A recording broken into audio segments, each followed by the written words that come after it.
I just wanted to show you this old pine tree that I found. It's rotted and dead. It's absolutely full of fat wood everywhere. So I cut some of these off. It's kind of hard to see with the sun. But all these branches are just full of fat wood. Easiest way to tell, just grab an axe or a knife. Like I took this axe.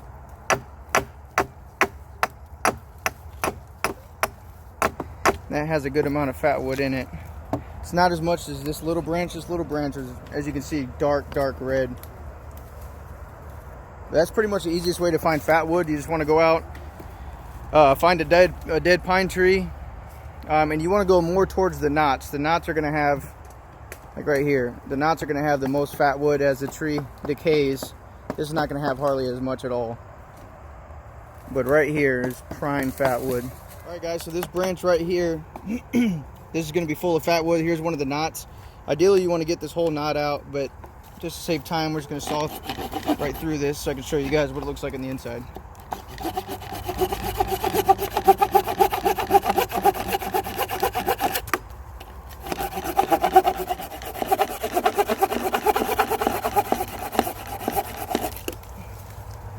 Alright, so you can see that real waxy texture. That is pure fat wood.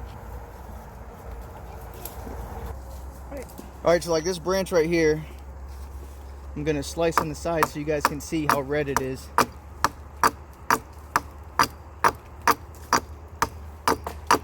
you can see, that is fat wood as well.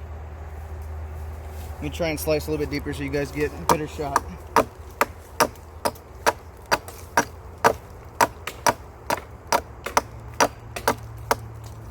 Alright, check that out. There's pure red fat wood. Good stuff. Alright, so as you can see, there's that branch that we just cut off from right here. Again, that is pure fat wood. Real waxy. Again, it's a waterproof. It's just full of resin, so that's prime stuff right there. Go. Alright, so this is the same stump. Again, you want to use your axe, your knife. Determine if it's fat wood. This whole stump is pure fat wood, so that's really good. And ideally, you really want to pull this whole thing up. The roots are going to have the most in it at the very bottom. I don't know if you show the bottom. So at the very bottom, this thing will come up, and the roots are full of fat wood. So after you're done extracting your fat wood from the branches, go ahead and pull the roots up and cut the roots off, as those will have tons of fat wood and it'll just be full of resin. All right, guys. So I just got back home. This is all the fat wood that I gathered from that one stump. Just a ton and ton of fat wood. Basically, like I was saying in the video, I know I said it quite a few times, but for those of you that are looking for fat wood like I was for a long time, you just got to go out and know what to look for as far as the dead pine trees, like the one that I showed in the video. When I was first starting out, I was really eager to find fat wood, so I know you can get it from pine trees like the dead limbs. So this is actually part of my neighbor's house, and I was actually reaching over the fence trying to, oh, the sun's in the way. I was trying to get these stems of fat wood. Because like I said, where I'm from, we don't have a whole lot of options. So when I do have time to get out in the woods and actually explore, this is obviously a way better yield. So yeah, every single piece I've cut into just to show you guys that it is just pure red fat wood. And then my best find was this big old hunk of a log. And this thing, just show you the size of my hand, I mean, it is massive. But from about this knot all the way to here, which I've cut into it right here, is pure fat wood. Just a massive hunk. Super hard. And one other way to find it, if you know it's a pine tree, the fat wood will weigh a lot more than just dead branches. Like all this is dead, but at the very end you can feel the difference in the weight. So especially a big log like this, towards the dead part, it feels really light, and then towards the part where it has fat wood, it's a lot heavier and way denser. So I just wanted to show you guys my yield for the day. Let me know if you guys have any questions. Had to have a Corona when I got home. Sounded good. That little saw, it did its job. I think this is only like a 7-inch saw. So it did its job, but it was it was tough getting through all that. I was sweating like crazy, especially to get through that big log here. But let me know what you guys think. I'll keep you updated as I'm going to process these into little Fatwood sticks. I'm not sure if I'll show you guys how to process them, but pretty much I just cut up until the point where the Fatwood stops, and then I just use the rest as firewood. So like this chunk is pretty much dead right here, so I'll probably stop about right here. I'll cut this off, and then the rest of this section I'll go ahead and chop up into little sticks, little Fatwood sticks and squares, and I'll do that with every one of these. So here's another dead one. This is all pure Fatwood in here. Again, that's in the knot. It doesn't look as pretty because I didn't slice it all the way through, but that is all Fatwood up until probably about right here. And even on the inside of that, there will be some. So, all right, so this is the section that I'm going to process. Again, I'm going to cut it about right here, fairly straight, so we can use the Mora knife and baton it into sticks. And I'll get back to you guys in just a second. All right, so this is that same piece. I sawed it in half. As you can see, the Fatwood is really prevalent where the knot was. Then as we go more towards the base, there's still Fatwood in there. It's kind of hard to see in this, but it's still waxy. But it's obviously not the same consistency as this end. And from this end, here's a little piece that I had cut off that I wanted to show you guys. It's not too sunny out right now, but if I point it towards the sun, which I can't really do on camera because it's hard to see as well, but you can actually see through that. It's really got some really pretty color to it. Alright, so I'll go ahead and take this piece. We'll use the Mora knife and a baton. You're going to put the Mora knife in the middle and just start batoning it.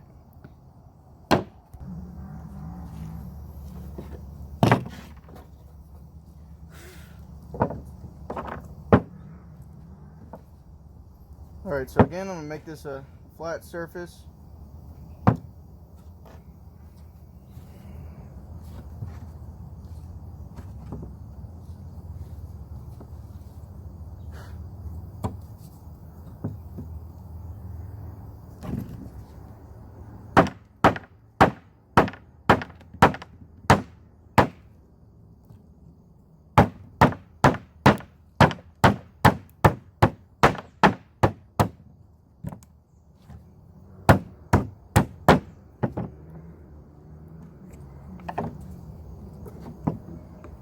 Seems we got a knot in there. Man, the mosquitoes are bad tonight. So that's what it looks like on the inside. You can even see how yellow it is down here, and it gets more towards the coarse white stuff up here. But it still has resin in it, so it'll still work really well.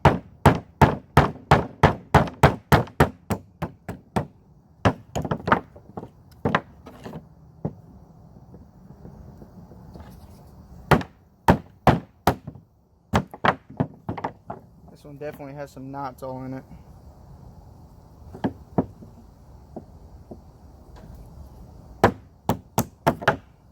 Pretty much we're going to break it up until you get sticks like that. And even these you can break down even further for just starting out a fire, but these kind of sticks will definitely sustain a fire for quite a while. It'll get extremely hot.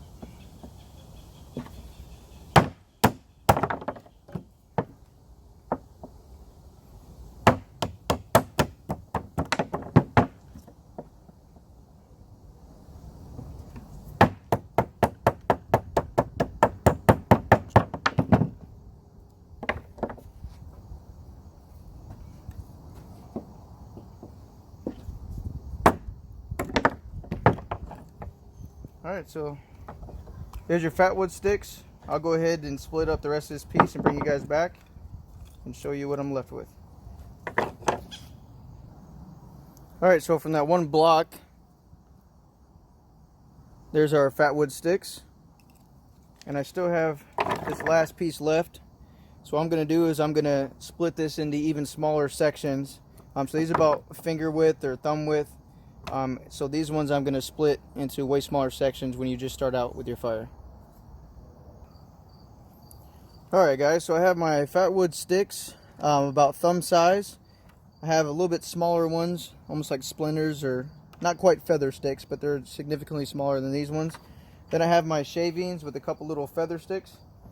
And for those of you that don't know why Fatwood is so valuable, it's like I said, you can pretty much start it anywhere, even when it's wet, because it is waterproof, and it's resinous. So I'm gonna show you guys what all the hype is about Fatwood. So there, it takes a spark. You add your small feather sticks. It just burns really nicely, and again, you can make this in the rain, in the cold, snow, just because that pine resin is so flammable.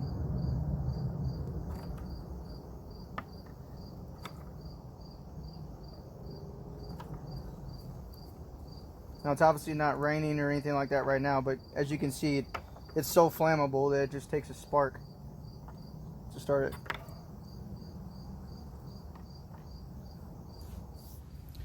Hey guys, so it's been raining pretty much all day today. It's really cold too. It's about 40 degrees and it's still sprinkling and coming down. So I just want to take this chance real quick to show you guys how great Fatwood is, even in the rain, even when everything's wet. So this is a piece that we gathered yesterday. Again, everything's wet, but I just wanted to show you guys, you just use the back of your spine. I'm using the spine of my saw instead of my knife just to stop damaging my knife. But you just want to get your shavings the same way. And the stuff on the outside is still kind of wet, but like I said, Fatwood is waterproof because of all the resin in it. So it really doesn't matter too much. It's still super flammable. You just want to get shavings off, and the more you shave, you're going to get more into the stuff on the inside, which is obviously going to be drier than stuff on the outside.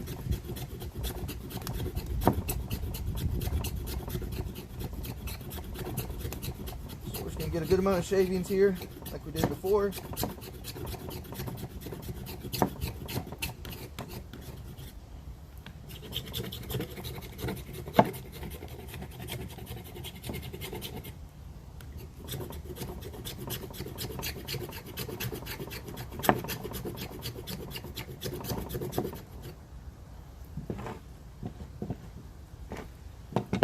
Be good. Again, we're going to use our ferro rod in the spine of our knife.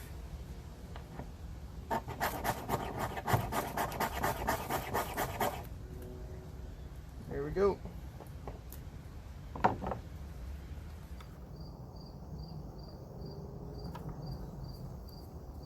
Now it's obviously not raining or anything like that right now, but as you can see, it's so flammable that it just takes a spark to start it.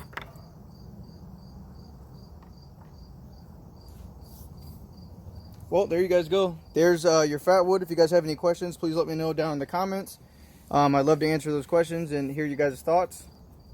I hope you enjoyed this video. If you did, please leave a thumbs up and please subscribe to my channel. It helps out a ton, and I really appreciate the support in the comments.